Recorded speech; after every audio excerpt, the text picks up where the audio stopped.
First Contact and the Box Revolution. The day humanity joined the galactic stage was not marked by grandiose ceremonies or epic space battles. Instead, it began with a simple, unassuming cube floating in the void just beyond Mars' orbit. Admiral Zixtal of the Galactic Alliance survey ship Starweaver peered at the holographic display, his 4 eyes blinking in rapid succession. "What in the name of the cosmic winds is that?" he chittered, mandibles clicking with curiosity. His science officer, a Lithcorian named Elara, manipulated the controls with her tentacles. "It appears to be a box, Admiral, of artificial origin, and it's transmitting a signal." As the Starweaver cautiously approached the mysterious object, none aboard could have guessed they were witnessing the dawn of a new era, one that would reshape the very fabric of galactic civilization. The cube, as it turned out, was Earth's first faster-than-light probe. Inside was a message of peace, a rudimentary star chart, and an invitation to visit. But more importantly, it contained the seeds of a revolution, the plans for what humans called the Omnibox. Within cycles, a human delegation arrived at the Galactic Alliance's capital world, Harmonix Prime. They came not in warships or gleaming diplomatic vessels, but in what appeared to be a massive modular freighter. As alien diplomats watched in confusion, the ship began to unfold, transforming into a fully functional embassy complex in a matter of hours. Lisa Chen, the lead human ambassador, smiled at the astonished faces of her alien counterparts. "Welcome to the future of logistics and colonization," she said, gesturing to the structure behind her. "This is the Omnibox system. It's how we solve the challenge of deep space colonization and rapid infrastructure deployment." The concept was deceptively simple: standardized, self-contained units that could be easily transported, rapidly deployed, and infinitely reconfigured. Each Omnibox was a marvel of human engineering, containing advanced nanomaterials, AI-driven assembly systems, and modular components that could adapt to almost any environment or purpose. "Imagine," Lisa continued, her eyes gleaming with enthusiasm, "being able to transport an entire city, or a cutting-edge research facility, or even a planetary defense system, all neatly packaged and ready to deploy at a moment's notice. That's the power of the Omnibox." The alien delegates exchanged glances, a mix of skepticism and intrigue evident in their varied expressions. Grocknar, the Taurian representative, snorted through his bovine nostrils. "Impressive parlor trick, human. But how does this help us in real-world applications?" Lisa's smile never wavered. "I'm glad you asked. Allow me to demonstrate." Over the next few days, the human delegation showcased the versatility of their Omnibox technology. They constructed a state-of-the-art medical facility to help with a sudden outbreak of Rigelian flu on a nearby moon. They deployed an emergency power grid when Harmonix Prime's capital city suffered an unexpected blackout. They even set up a fully functional hydroponic farm in the middle of a barren desert, all using nothing but their standardized Omniboxes. As news of the human innovation spread, reactions across the galaxy were mixed. Many saw the potential for unprecedented growth and development. Others, particularly those with vested interests in traditional construction and logistics industries, viewed the Omnibox with suspicion and fear. Amidst the political discussions and economic debates, one fact became increasingly clear: humanity had arrived on the galactic stage, and they had brought with them a tool that would change everything. Admiral Zixtal, who had been invited to observe the demonstrations, found himself standing next to Ambassador Chen as they watched an Omnibox unfold into an atmospheric processor on a toxic world. "I must admit, Ambassador," Zixtal said, mandibles twitching in what Lisa had come to recognize as a sign of impressed amusement, "when we first encountered your probe, I never imagined it would lead to this. Your species continues to surprise us." Lisa nodded, her gaze fixed on the horizon, where the toxic atmosphere was already beginning to clear. "We're just getting started, Admiral. The Omnibox is more than just a tool or a technology. It's a philosophy, a belief that with the right preparation and innovation, there's no challenge too great, no frontier too distant. As the first breathable air in millennia swirled around them, Lisa couldn't help but feel a sense of pride. Humanity had taken its first steps into a larger universe, and they had done so not with weapons or bravado, but with ingenuity and adaptability. The box revolution had begun, and the galaxy would never be the same. The colonization race.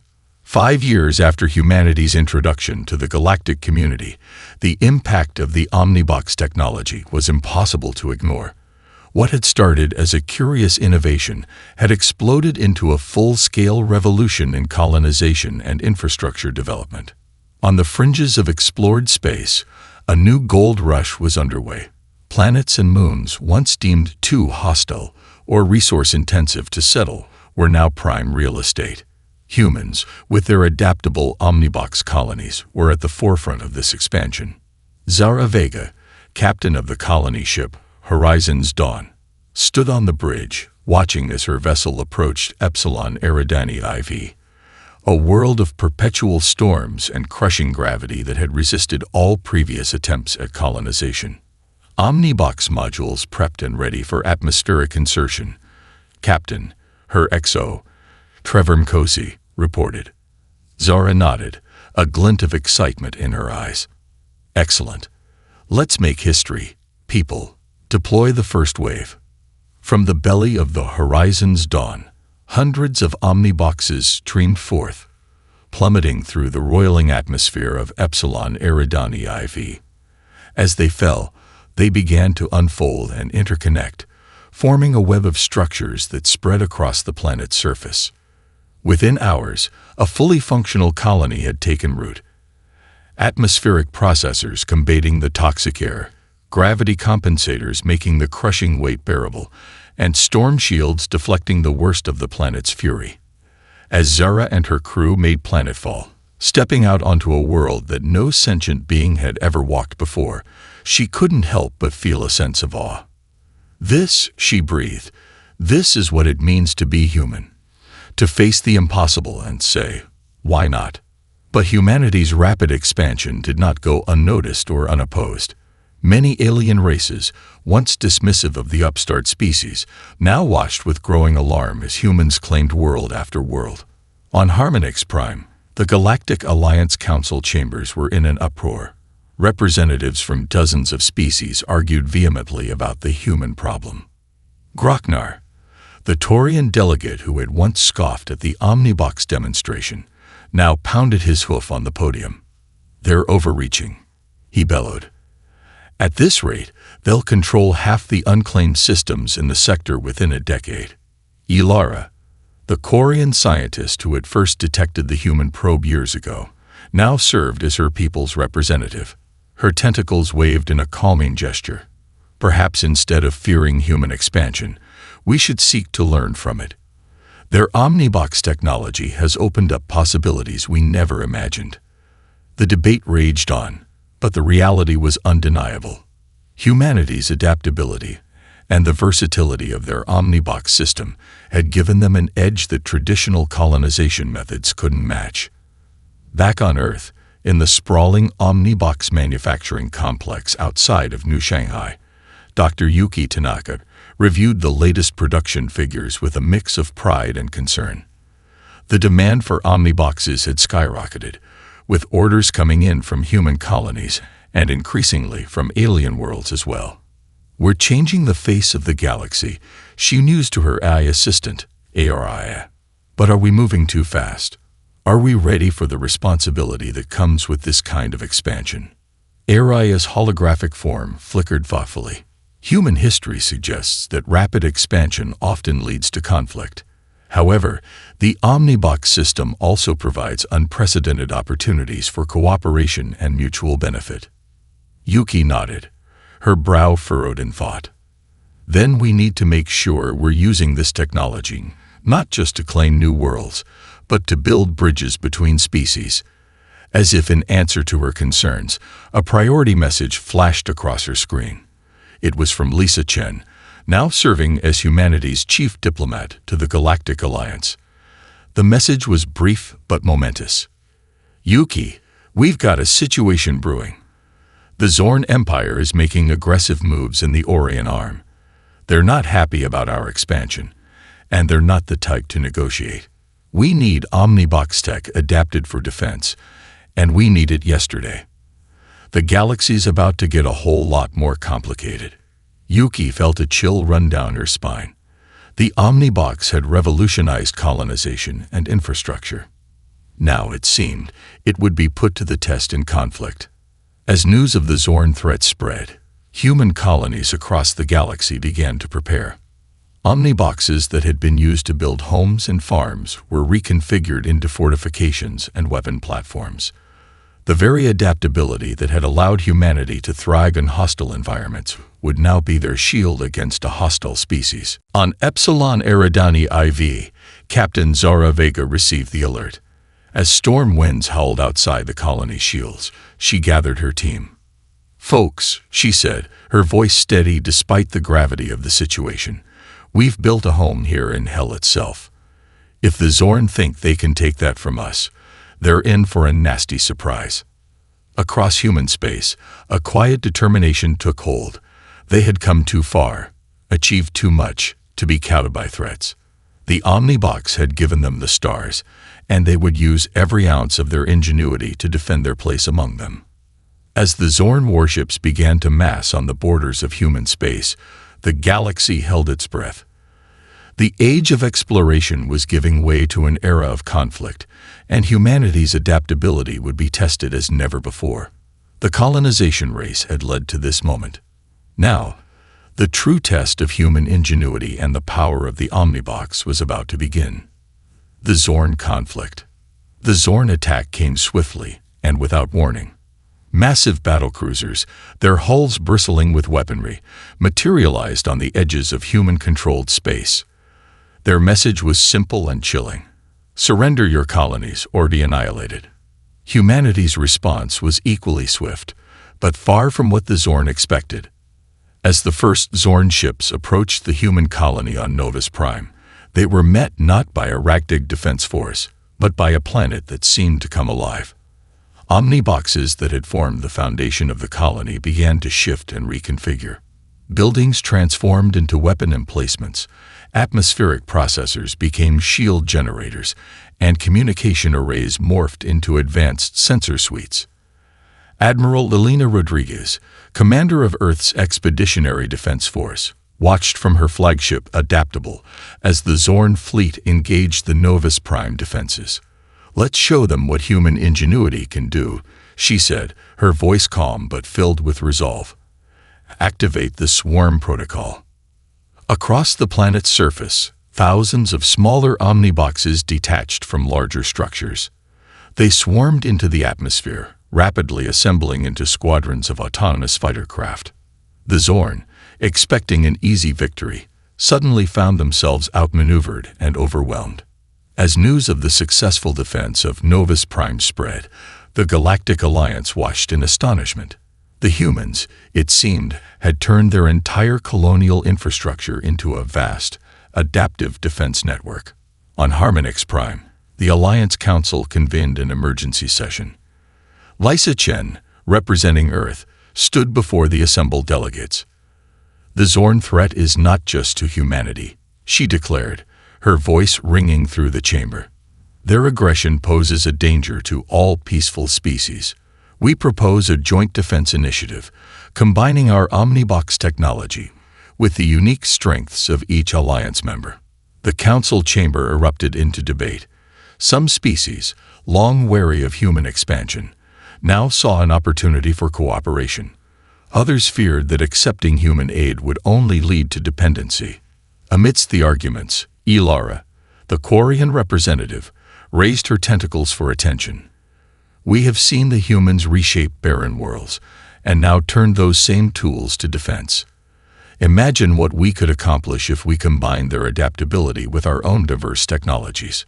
Slowly, a consensus began to form. The Galactic Alliance would stand with humanity against the Zorn threat. Back on the front lines, the war raged on. The Zorn, recovered from their initial shock, pressed their attacks with increasing ferocity. Human colonies fought valiantly, their omnibox defenses constantly adapting to new Zorn tactics. On Earth, Dr. Yuki Tanaka worked tirelessly with a team of human and alien scientists to push the omnibox technology even further. "We need to think beyond just defense," she told her diverse team. The omnibox was created to build, to adapt, to solve problems. Let's use that same philosophy to end this conflict. Their efforts led to breakthroughs that would change the course of the war. Omniboxes were modified to create mobile repair units, capable of healing damaged ships and structures in the heat of battle. Others were adapted into sophisticated electronic warfare platforms, able to hijack and confuse Zorn targeting systems. But perhaps the most significant development came in the form of the bridge boxes. These specialized omniboxes could create stable wormholes, allowing Alliance forces to rapidly redeploy across vast distances. The Zorn's advantage of superior numbers was suddenly neutralized as human and alien defenders could appear anywhere they were needed in an instant.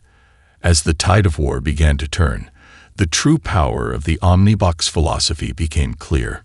It wasn't just about the technology itself, but the mindset it represented, the ability to adapt, to find solutions where none seemed possible. The conflict reached its climax in the Battle of Zorn Prime. A joint human-alien fleet, led by Admiral Rodriguez, used a network of bridge boxes to launch a daring assault on the Zorn homeworld. As the battle raged in space, Omnibox drop pods rained down on the planet's surface. But these weren't weapons. Instead, they unfolded into medical facilities, food synthesizers, and atmospheric scrubbers. Even as they fought, humanity and its allies were offering the Zorn a chance at a better life. The Zorn leadership, confronted with technology they couldn't match and an enemy they couldn't understand, finally sued for peace. In the aftermath of the conflict, as representatives from all species gathered to negotiate the terms of the peace, Lisa Chen reflected on how far humanity had come. "We came to the stars with a simple idea, a box that could be anything we needed it to be. In doing so, we've become something more ourselves." The Zorn conflict had proven that humanity's greatest strength wasn't their technology, but their ability to inspire cooperation and find innovative solutions. The Omnibox had given them the tools, but it was the human spirit of adaptability and determination that had truly saved the day. As the galaxy entered a new era of peace and cooperation, one thing was clear: the future would be built one box at a time. Limit. The Great Collaboration. In the wake of the Zorn conflict, the galaxy entered an unprecedented era of cooperation and technological advancement. The Omnibox, once viewed with suspicion by many alien races, was now recognized as a cornerstone of galactic progress. However, the true revolution was yet to come.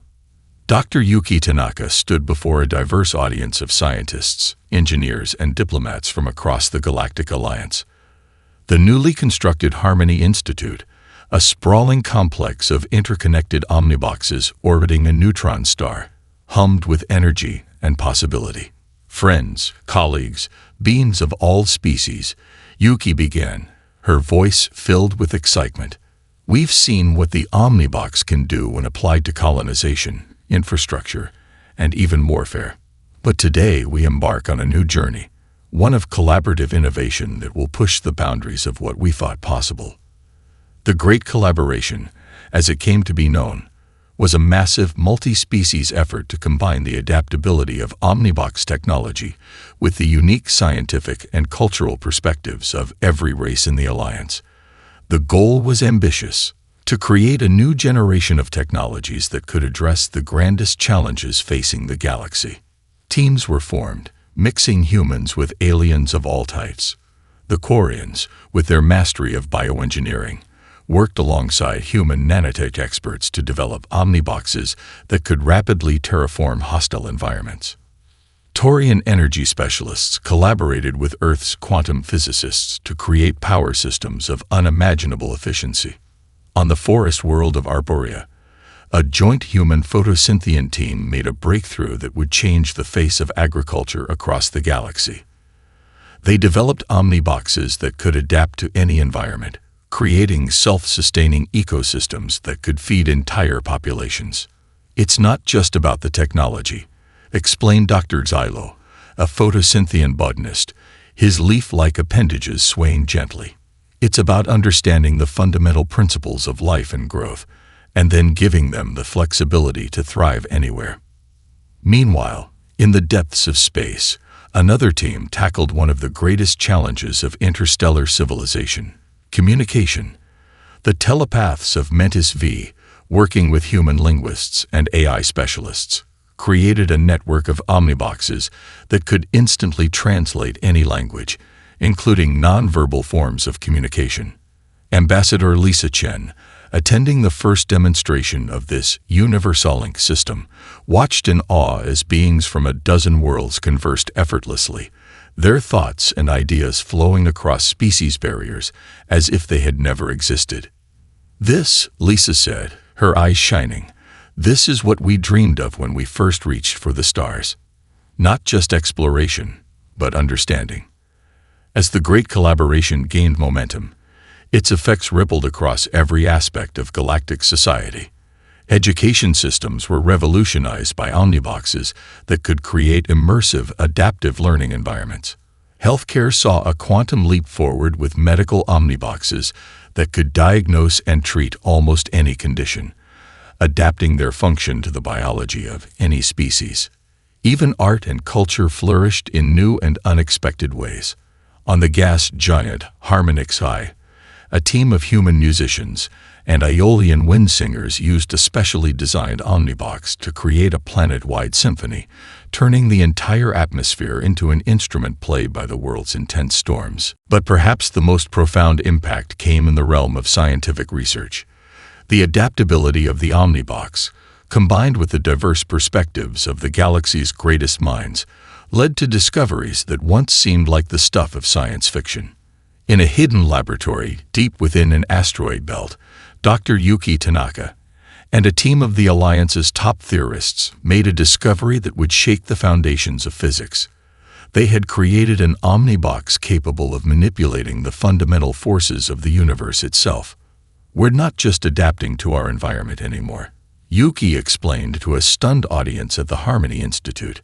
"We're learning to shape reality itself." The implications were staggering. Control over gravity, the ability to create and destroy matter, even the potential to alter the flow of time, all seemed within reach. But with such power came great responsibility, and the debate over how to proceed split the scientific community. As the galaxy grappled with the philosophical and ethical implications of their newfound capabilities, a signal from deep space brought everything into perspective. The long-range sensors of a human exploration vessel, augmented by omnibox technology, had detected something impossible, a tear in the fabric of space-time, leading to what could only be another universe. The news spread like wildfire across the Alliance. The great collaboration had brought them to the threshold of the greatest discovery in history. The multiverse was real, and it was within their reach. As preparations began for an expedition into the unknown, Dr. Yuki Tanaka reflected on the journey that had brought them to this point. From a simple box designed to aid in colonization, they had created a technology that had united a galaxy and now stood poised to unlock the secrets of existence itself. "We started with a box," she mused, gazing out at the stars from her lab on the Harmony Institute. "Now we have the tools to think outside of it in ways we never imagined." The great collaboration had shown that the true power of the omnibox lay not in the technology itself, but in its ability to bring out the best in those who used it. As humanity and its allies stood on the brink of exploring new universes, they did so not as conquerors, but as curious explorers, armed with the greatest tool they had ever created: the power to adapt, collaborate, and imagine. The multiverse expedition. The day of the launch arrived with a mix of excitement and trepidation that rippled across the galaxy.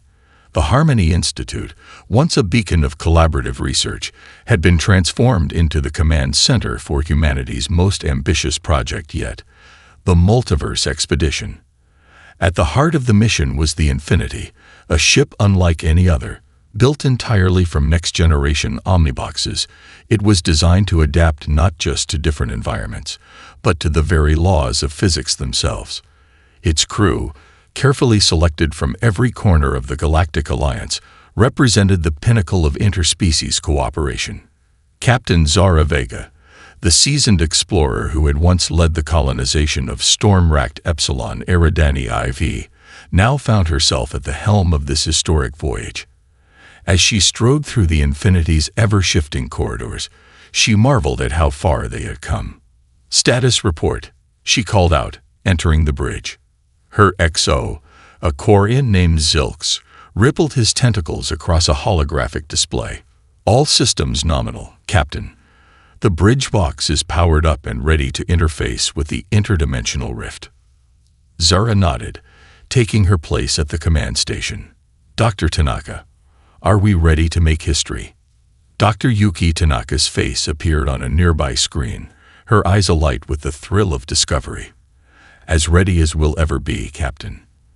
Remember, the omniboxes will reconfigure the ship as needed once we cross over. Trust the process, no matter how strange things may seem." With a final check of all systems, Captain Vega gave the order.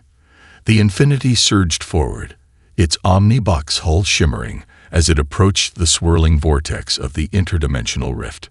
For a moment, reality itself seemed to bend and twist. The crew felt as if they were being pulled in every direction at once, their very atoms threatening to come apart. Then, with a flash of impossible colors, they were through. "Status," Zara called out, her voice steadying the shaken crew. Zilx, his tentacles moving in agitated patterns, reported, "We're stable, Captain, but nothing is as we expected." Outside the viewports, a reality beyond imagination unfolded.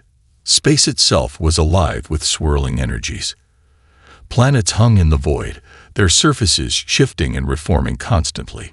Stars pulsed with rhythms that seemed to speak of alien intelligences. As the crew watched in awe, the Infinity began to change. Omniboxes shifted and reconfigured, adapting the ship to the strange physics of this new universe. Sensor arrays morphed into organs that could perceive energies unknown in their home reality. The very hull of the ship became a living membrane, allowing them to breathe the exotic particles that permeated the space. "It's working."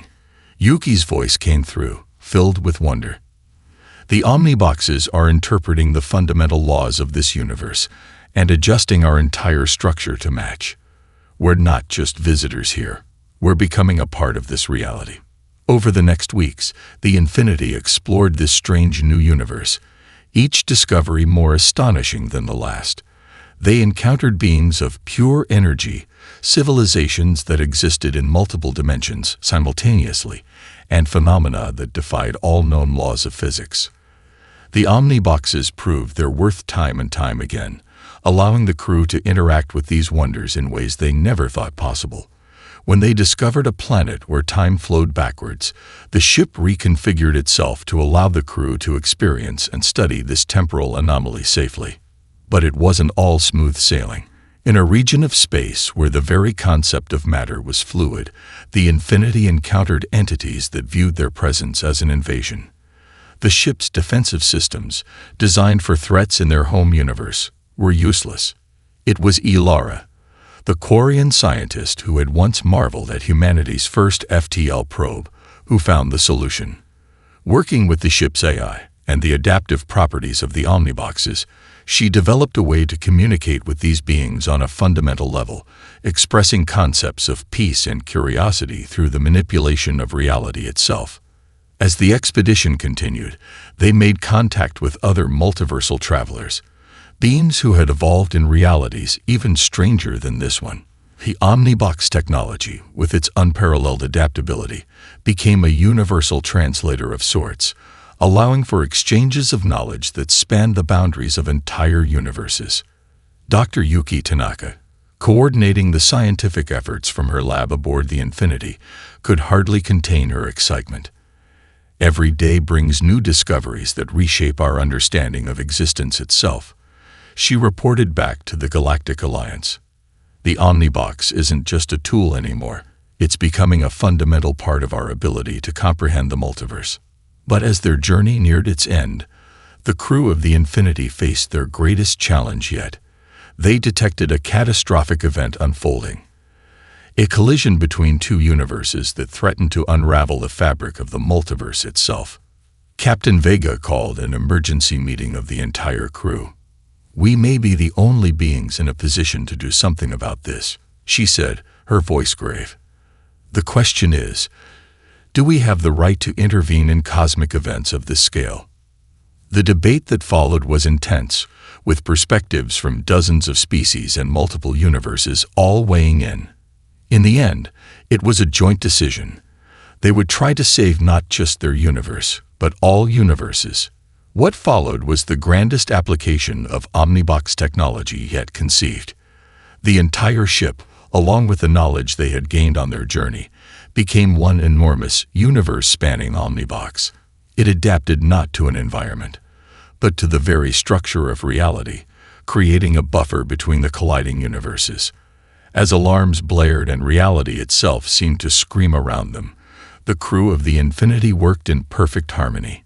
Humans and aliens, beings of matter and energy, all focused their efforts on the monumental task of cosmic preservation. In the end, as the Ingenuity hung in the void between universes, its structure stressed to the very limits of its adaptive capabilities. They succeeded.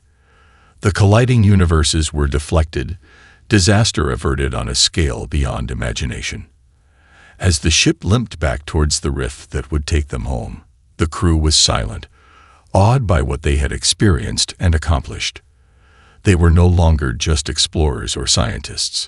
They had become custodians of the multiverse itself. Captain Zara Vega, looking out at the swirling maelstrom of realities around them, spoke softly. "We came out here to explore, to learn. But we've done so much more than that.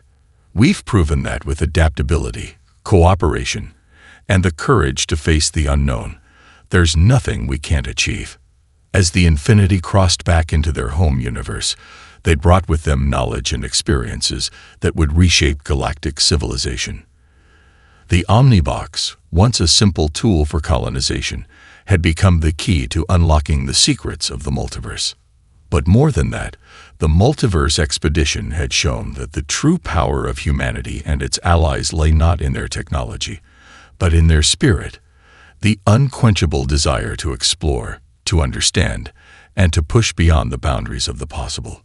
As news of their return spread across the galaxy, beings of all species looked to the stars with new eyes, knowing that the greatest adventures and the greatest challenges still lay ahead, and they would face them together, armed with the most powerful tool ever created, the ability to adapt, to innovate, and to imagine.